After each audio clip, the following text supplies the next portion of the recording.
This is our demonstration filtered water tank.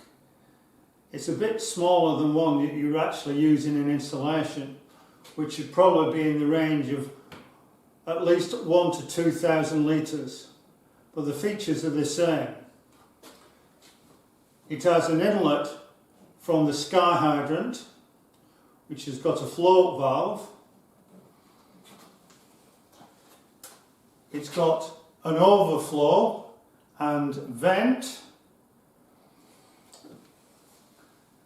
and it's got an outlet. Now the tank has been raised up, so this outlet is above the level of the taps that it supplies.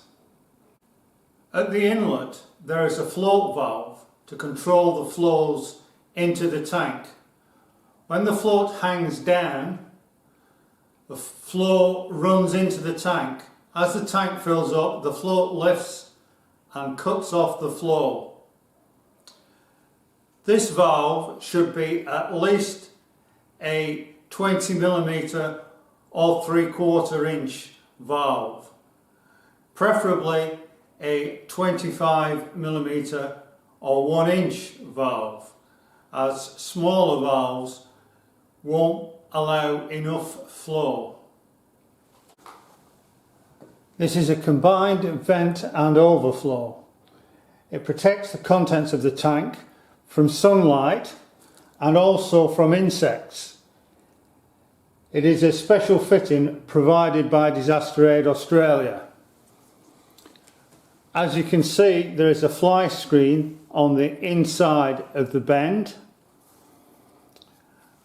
and to install, just drill a hole, insert the unit into the tank, and then tighten this fitting inside the tank.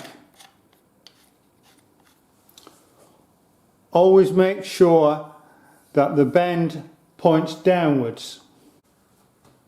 Always put a valve on the outlet to the tank. This enables you to do plumbing works downstream without emptying the contents of the tank. An important part of protecting the water is to make sure that the filtered water tank can be locked shut with a padlock. This prevents unauthorised access.